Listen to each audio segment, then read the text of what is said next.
Hello, everybody, and welcome back to Tales from the Ranger's Grove.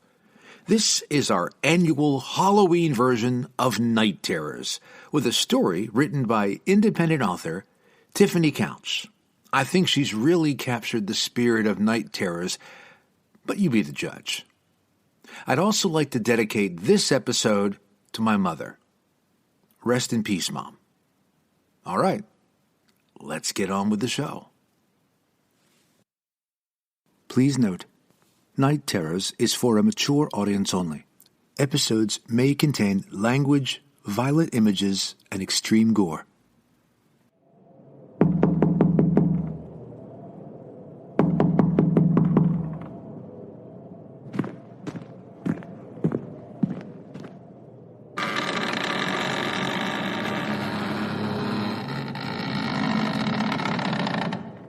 Ah, there you are.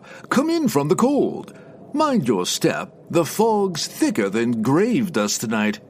I can smell it already. Autumn smoke, spilled wine, and just a hint of sin in the air. You've chosen the perfect night for a story, haven't you? Halloween. The one evening a year when everyone wears a mask and some forget to take them off. The Balmours certainly did. Oh, they called it a soiree. Champagne, costumes, a seance for a show. But what they really hosted was a good old-fashioned haunting dressed up in pearls and perfume.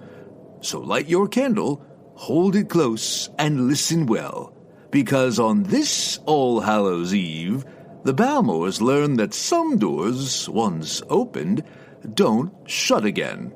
This little treat I call the House of Balmour.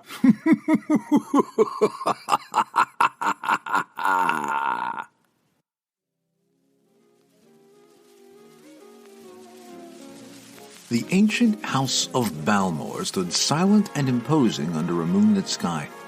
Its weathered stone facade and skeletal turrets dancing under the glow of flickering gaslights. Despite the recent advances in electricity, the Balmours were an old and proud family, captains of industry, yet slow to adapt to the modernity brought by the Roaring Twenties. The mansion was a relic of a bygone age with its rusted iron gates, leering gargoyles, and tangle of gnarled trees.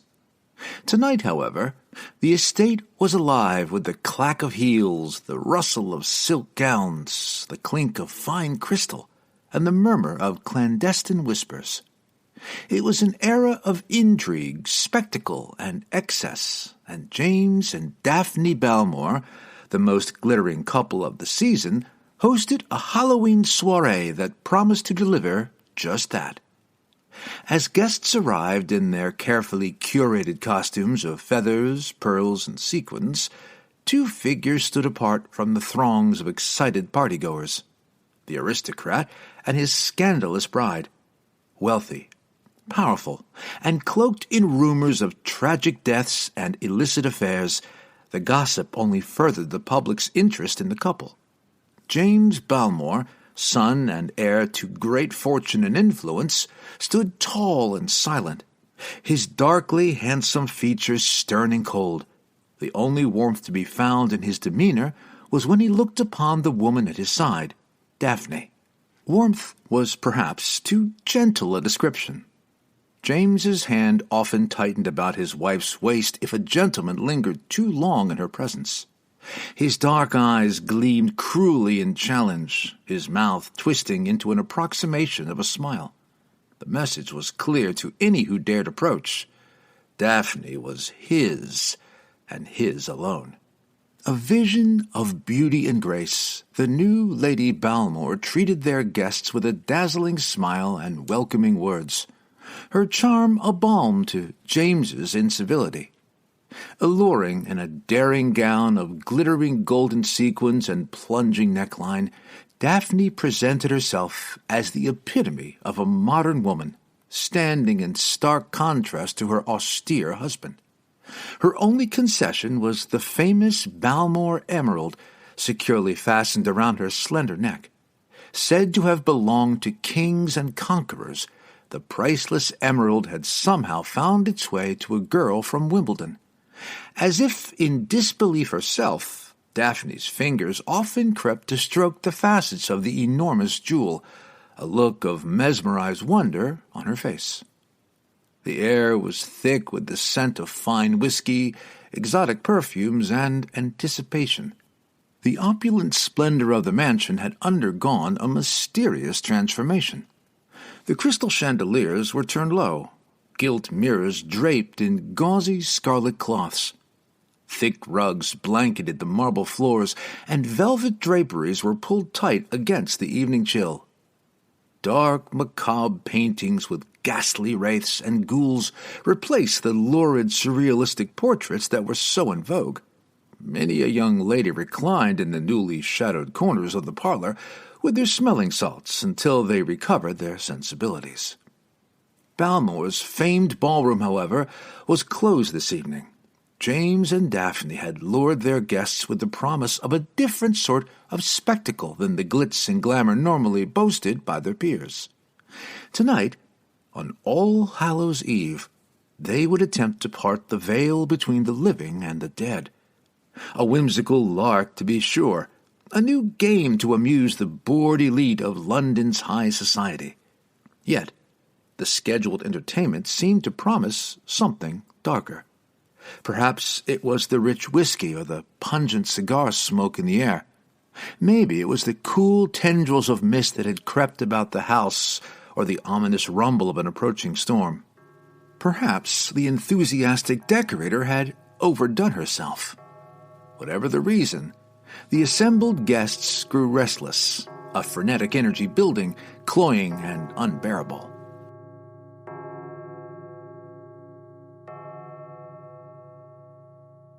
At the stroke of midnight, the shrouded solarium doors burst open, the candles guttered in their sconces as a chill wind swept the room. A gasp rushed through the party as the guest of honor finally appeared, cloaked and framed in the doorway, swathed in layers of midnight velvet and crimson silk. A hush descended upon the room as she stepped forward and beckoned to the crowd with a ghostly pale hand, only her arresting green eyes visible above a half-veil. "Good evening, brave travelers." She crooked a single finger in invitation. "Who will venture into the unknown with me?" Still as a portrait she stood, awaiting a reply. "Ahem." James stepped forward, gesturing to the mysterious woman. "May I introduce the infamous Madame Sura, our medium for this evening." His eyes traced her veiled features with curiosity, but she paid him no mind as her eyes darted about the room, glittering with the promise of a Halloween thrill. "The Madame Sora? The one who helped the Lennox lad find his lost fortune?" a portly gentleman asked. "I heard he went mad with grief when his mistress was found with the gold," whispered a young lady who received a sharp poke from her chaperone. The madam in question bowed her head graciously. "Many tales have been told during my brief time in London. I will leave you to divine what is true and what is false." A loud crack of thunder rattled the house as she stepped forward, lightning illuminating the woman like a spectre. "I ask again, who will venture with me into the great unknown? Who here does not fear what may wait beyond the veil?" Her voice, a whisper of silk and secrets, nonetheless carried a challenge. She beckoned once again, and they followed like lambs to a slaughter. The solarium lights had been extinguished, eschewing the crystal chandeliers for low-burning tapers that melted upon every surface save one, a round, smoked-glass table inked with a 7-pointed star. At its center lay a gilded dagger and an ornate chalice filled with a dark liquid.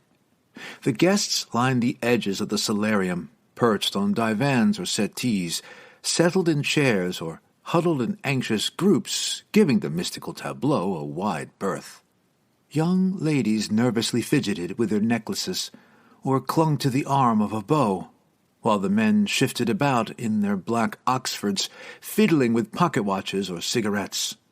Lush ferns and fronds, fragrant citrus trees, and exotic flora mingled with the bejeweled guests and candles, reflecting in the dome of glass, appearing for all the world like some glittering jungle landscape out of a playwright's fevered dream. "Welcome, seekers of the unseen." Madame Sura gestured expansively to the room. "Tonight we dance upon the edges of eternity, when the veil between our world and the next is at its thinnest." Her voice came out in gossamer strands, weaving an inescapable spell. "Bloody brilliant actress, isn't she?" One man elbowed his companion in good-natured humor. "Not bad to look at, either." His face paled, matching his flaxen hair when the medium skewered him with her piercing green eyes. "Perhaps you would care to be our first volunteer." She gestured to one of the 7 empty seats at the table. "Cheers!" Clearing his throat, he introduced himself as he sat gingerly upon the chairs, fingers tangled in his lap. Thomas Ashley, Viscount of Whitehall." He unbuttoned his dinner jacket, yanking nervously at his bow tie. Madame Sura drifted through the glittering peerage who shrank from her regard like naughty schoolchildren. First a lady, Eugenia Delafontaine, Baroness of Thorpe, then an earl. Harold Smythe fell under her spell and were seated at the table. Next a widow, Miriam Leighton, Countess of Harewood, and finally the hosts, the Marquess and Marchioness of Leighton, James and Daphne.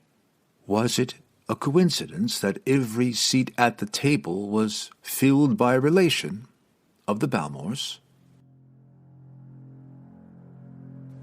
Heavy silence enveloped the room as the medium took the 7th and final chair, each participant positioned at a vertex of the golden star. Slowly and deliberately, Madame Sura removed her veil. Alabaster skin, raven hair, and scarlet lips dancing hypnotically through the shadows. With a flourish that drew a cry from her spectators, the young woman drew the ceremonial knife across her palm, spilling her blood into the chalice. The volunteers sat stiffly, faces pallid in the candlelight. Daphne's eyes widened, her fingers clenched tightly about the emerald at her neck as Eugenia's lip curled in disgust. Miriam's dark eyes glittered, lips twisting into a cruel smile, and Thomas chuckled nervously, thinking this Halloween game was turning out to be a bit more gruesome than he had bargained for. Harold leered at the madam, eyes raking over her generous curves, and James remained as stoic as ever, unfazed by the spilled blood. "Ladies, please remove your gloves. Gentlemen, remove your rings." A servant came round to collect the items, the mundanity of the activity seeming to calm their ruffled nerves. The young medium leaned forward, emerald eyes glowing in a flash of lightning. "For this one night, I ask you to suspend your disbelief." Her long fingers hovered over the chalice, sprinkling a fine powder into the cup. "This is a night to achieve the impossible." Tendrils of fog rose from the chalice, spreading greedy fingers across the smoky glass, tumbling down about their ankles and blanketing the solarium floor. "Place your hands upon the table, fingers touching just like so." The medium demonstrated with her own hands, both little fingers touching those of her neighbors to either side. When the last hands were joined, they gasped in unison as a rush of cold energy raced through them. The smoky top table purled with frost, chasing anxious hands. Daphne's breath hitched. "James, what's happening?" "It's all right, darling. It's part of the show," he assured her, not for a moment believing any of it was real. When Daphne attempted to lift her hands away, not at all feeling assured, James snarled. "Do not remove your hands!" He felt the force of 100 pairs of eyes bear down upon him. Leaning forward, he softened his tone. "Sweetheart, we don't want to spoil everyone's fun now, do we?" He spoke as if to a child, a smile on his lips that did nothing to dispel the chill in his gaze. "It's merely politics." Madame Sura leaned forward, menace in her gaze and steel in her voice. "Suspend your disbelief, or you will pay a heavy price." The smile fell from his face. "I can afford the cost without any hardship," he boasted. "Not every debt can be paid with gold, James Balmour," he scoffed, as if the idea of anything being beyond his wealth was utterly ludicrous. "What price?" a rancorous voice asked from the other side of the table. Eugenia's watery blue eyes peered at her companions, as if she too believed nothing was beyond the power of her money. "Everything has a price, does it not?" The medium's lips curled into a chilling smile. "What use have the dead for riches?" The rime covered the table completely now, biting into their tender fingers. As the pain registered, each attempted to remove their hands, only to realize they were well and truly stuck. In horror, they gazed upon the madam as her smile grew wider. "The dead are paid in secrets." The smile turned sinister. "In truth." Her own hands were firmly wreathed in ice, affixed to the table alongside them. "Lie to a spirit, and you will regret it." Madame Sura leaned forward, inhaling the billowing fog from the chalice, sucking in deep, gusty lungfuls. Her raven hair splayed in gossamer waves as she suddenly slumped forward on the table, verglass creeping across her cheek. "Did she die?" Everyone leaned forward, hands still fused. "Bloody inconvenient time to die, you know," Harold barked. "Pity, too." He eyed the long, graceful curve of her neck. Thomas reeled back with a barely contained shriek as Madame Sura arched back in the chair. Her shoulders trembled, chest heaving, and head whipping back and forth in a grotesque display that should have snapped her neck. Screams echoed about the solarium as the seizure grew more violent, some even daring to rush forward in an attempt to contain her. 2 men leaped back as she grew rigid, a deep, resonant voice tumbling from her lips. "Ancient spirits, heed my call. From shadows dark and night's deep thrall, I summon thee." Head flung back, she wailed to the lightning-split sky. "A truth I promise, a secret unbound, from lying tongues who've forsaken the sound." Shrieks echoed about the glass room as all went dark and the ground quaked. With a defeating crash, the solarium doors slammed shut, sealing them in the room. "I don't think this is a ruddy parlor trick, James," Miriam screamed above the din. Lightning pierced the black, illuminating horrified, wide-eyed faces. Suddenly, all fell ominously still. "The deal is struck," Madame Sura breathed into the oppressive silence as she eased back in her chair, hands still bound. Her 6 companions tugged frantically, to no avail as the fog thickened and billowed into a plume at the center of the table. The column grew until it touched the lofty ceiling. Searing white light flashed and an orb appeared, slender, ethereal tendrils drifting through the air. It's beautiful," Daphne breathed, transfixed by the angelic light. Her wonder was cut short as the tendrils shot out, clamping around each and every one of their throats. Terrified tears coursed down Miriam's face. What's happening?" She choked around the vice on her neck. A sibilant hiss issued from the orb.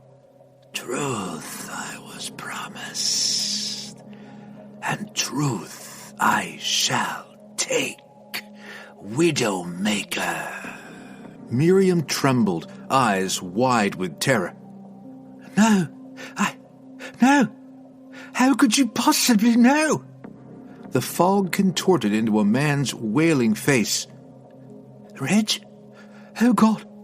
Is that you?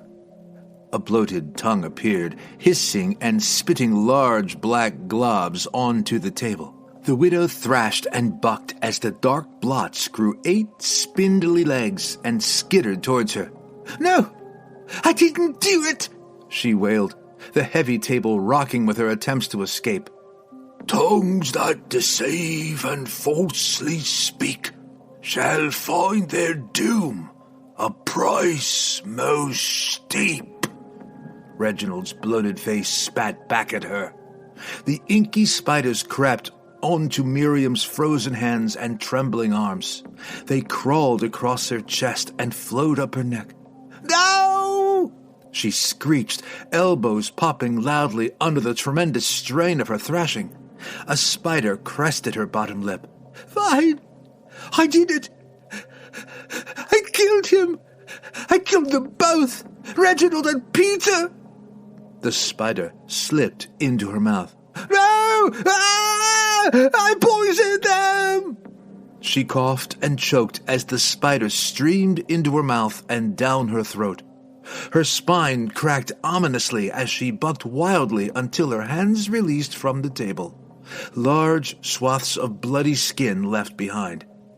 The spiders disappeared in a puff of smoke as Miriam sank to the floor, sobbing and retching. Her sequined headband skewed and her gray hair matted with cold sweat. Murderer floated in the air as the guests were torn between morbid fascination and terror. Madame Surer watched silently, an eager smile stretching her lips. A new face appeared in the smoke, neck bent at an impossible angle, blood dripping in a lurid pool upon the frosted table. Rheumy eyes turned to look at an ashen-faced young lord. Oh, God, I'm so sorry, he sobbed. I didn't mean to, I swear. It was an accident. A rotting arm pierced the smoke, wrapping tightly about the young man's throat. Father, please, he whimpered as the grip grew tighter. I needed the money. They were going to kill me. Maggots writhed in open, festering wounds upon the arm, falling to the floor and bursting into putrid piles of slime. They wriggled upon the table and spilled upon the lord's chest, sizzling through the fine silk of his waistcoat, searing the skin beneath. Thomas's screams grew hoarse as the sickly stench of burning flesh filled the air. Eyes rolling back in his head, he slumped in his chair in a dead faint. One by one, the spirit dragged reluctant truths from their mouths. Miriam's cold murders of her husbands, Eugenia's false accusations leading to the death of a servant, Harold's depraved deeds, as face after beautiful face appeared in the mist, contorted into wails of agony and betrayal. Thomas's wicked fratricide to pay his gambling debts, all the sins that festered beneath their polished surfaces. The room grew thick with the blood of revelation, secrets spilling like an overturned inkwell, staining the air. Then it turned to Daphne.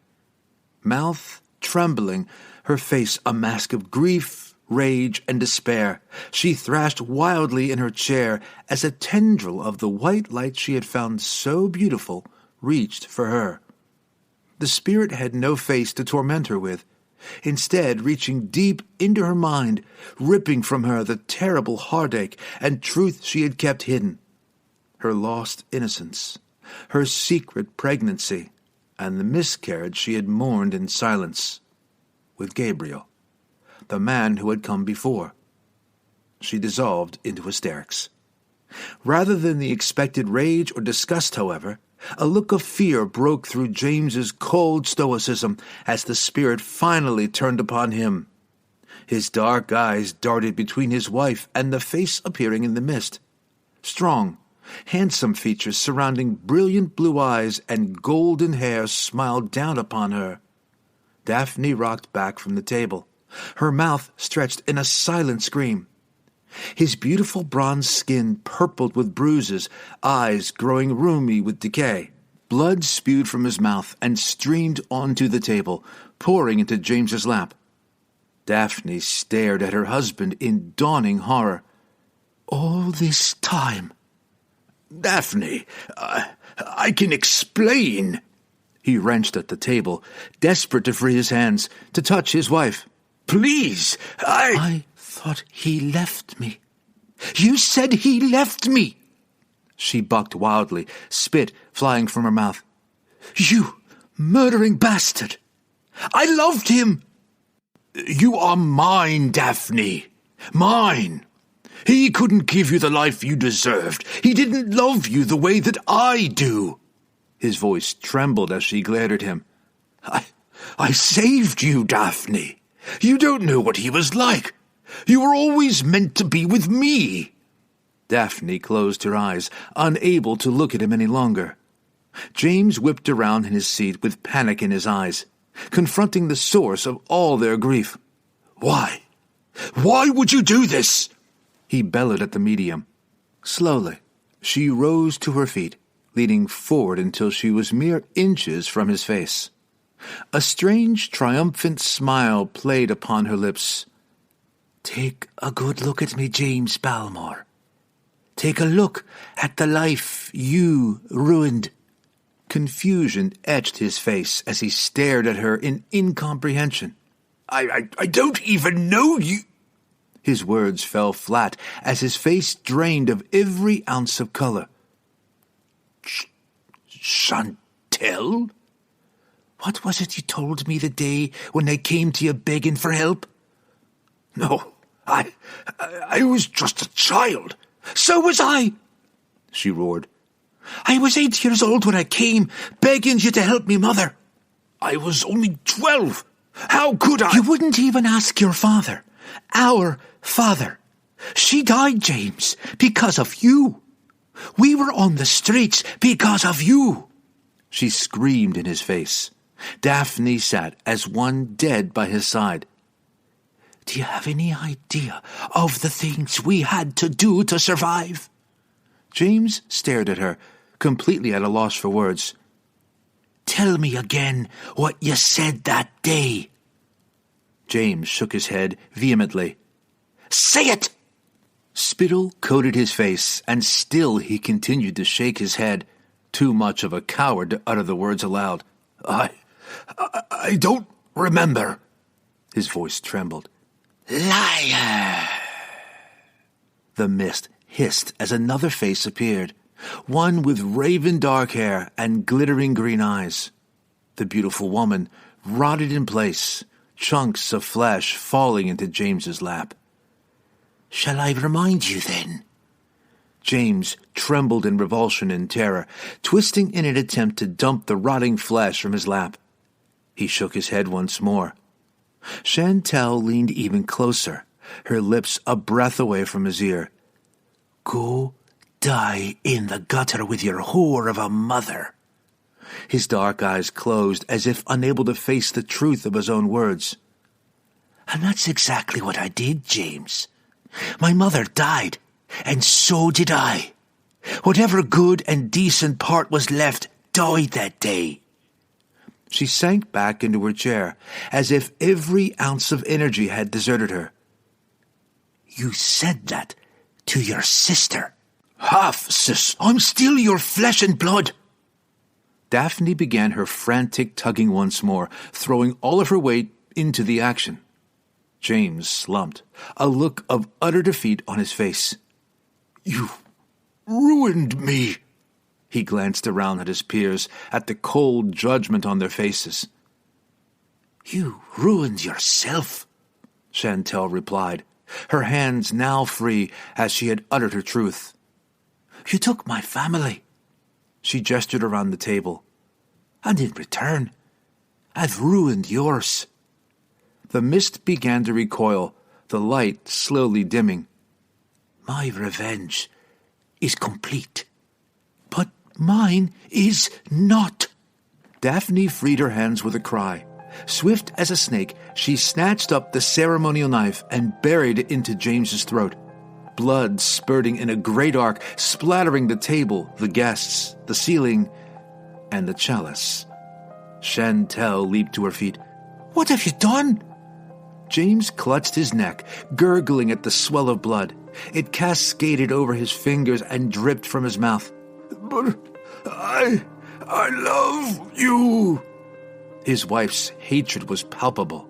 Raw fury marred her beautiful face as he tipped forward onto the table, blood gushing from the mortal wound.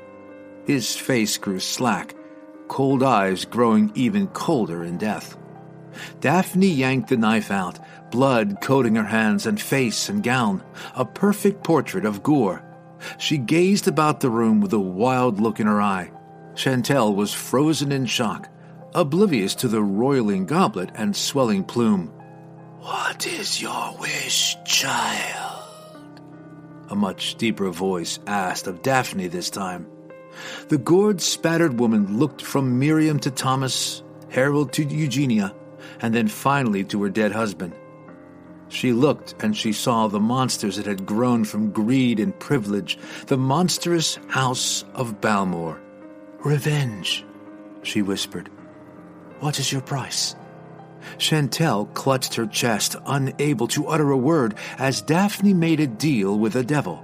"My price is ever as it was. A truth for a lie, and I will hearken to thee."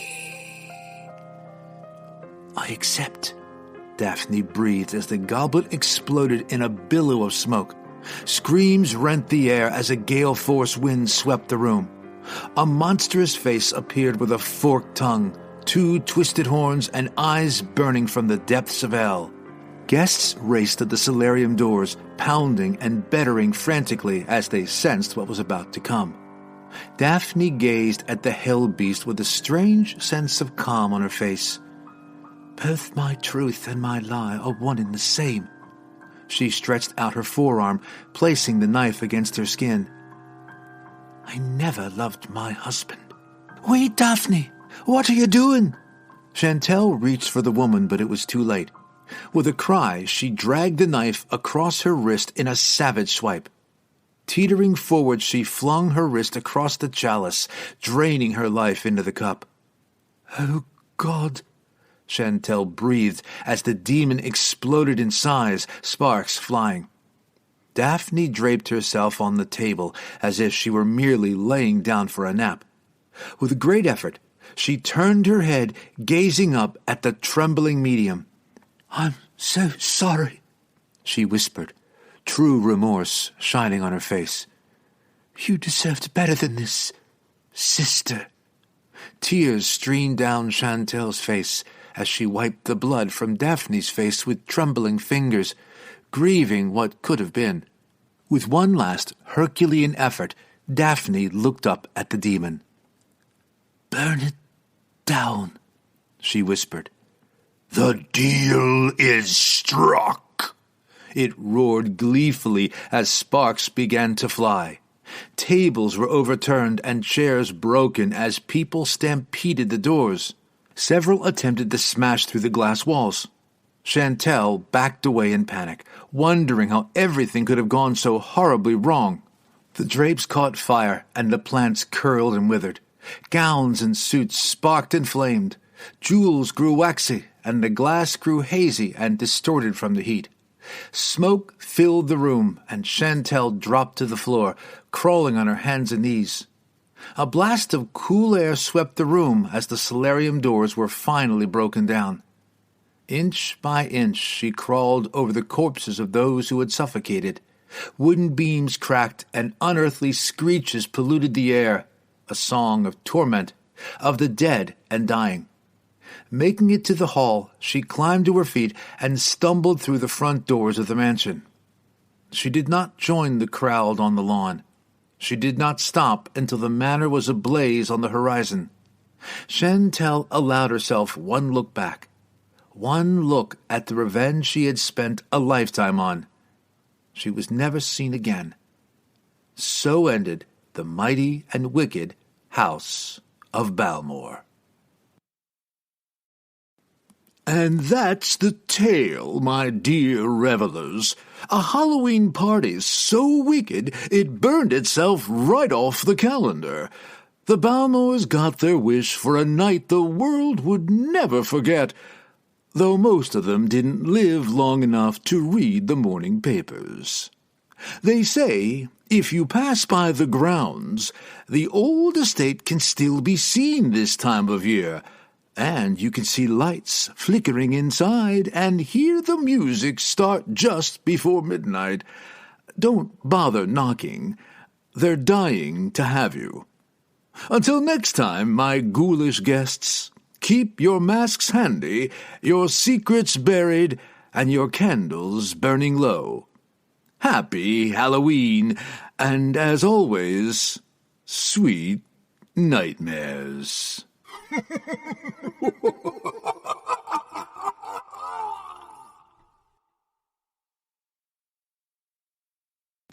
Thanks again for listening. I hope you enjoyed this year's Halloween tale. If you did enjoy it, please feel free to share it and give us a like and leave us a comment. Happy Halloween, everybody. Safe travels.